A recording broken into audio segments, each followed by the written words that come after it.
In our last video, we looked at how to break apart an expression to find the sine or cosine of the sum or difference of of an angle. And so in this video we're going to do that again, although this problem is a little bit more complicated than when we just took a look at.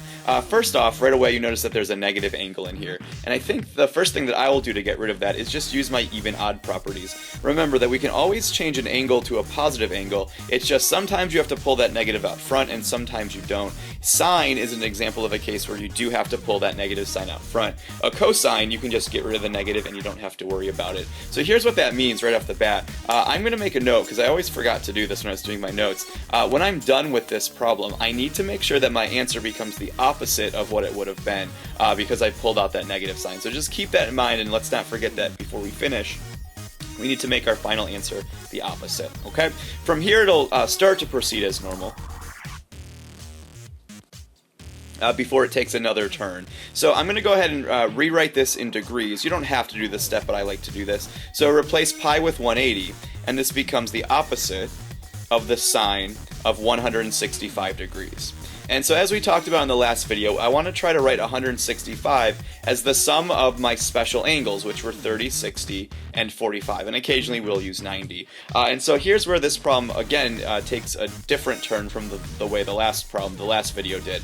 165 is not simply the sum of any two of those. So what I have to do, maybe using some guess and check, I can find out that 165 is the same thing as the sine of 60 plus 45. If I add all those together, I get 165.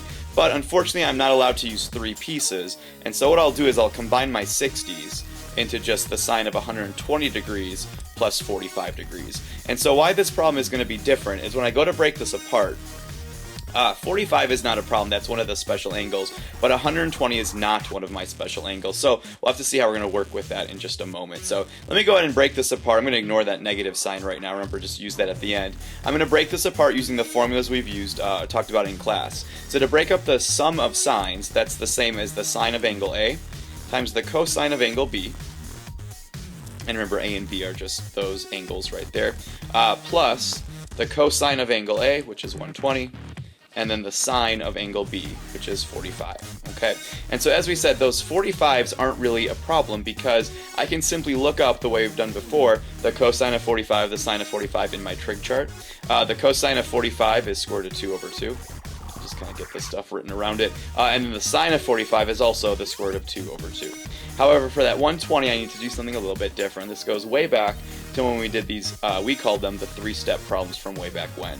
So if I were to graph 120 degrees, I would see that that angle ends up somewhere in quadrant 2. So that's 120 degrees.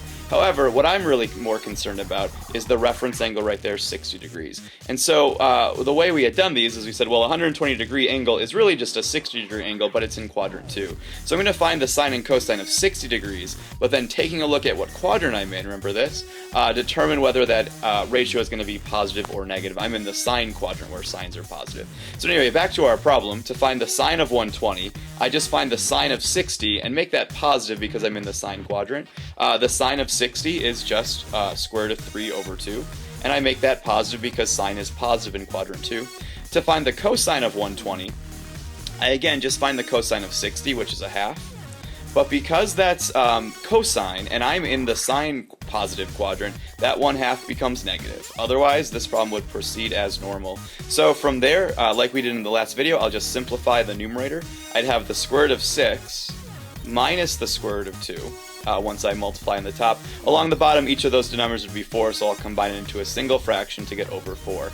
However, don't circle this because it's not the answer. Remember, I said at the very beginning there's something that we did that we have to take into account, and that was to make our final answer the opposite of what we got because of choosing to pull that negative out front. So what I need to do is, down here for my final answer before I finish, multiply this whole thing times -1, or really -1 over +1. What's going to happen then is both signs in the numerator will change. Your denominator's not changing because it's just a +1 on the bottom. So denominator stays a positive 4. My numerator then becomes the negative square root of 6 plus the square root of 2, and there is going to be my final answer.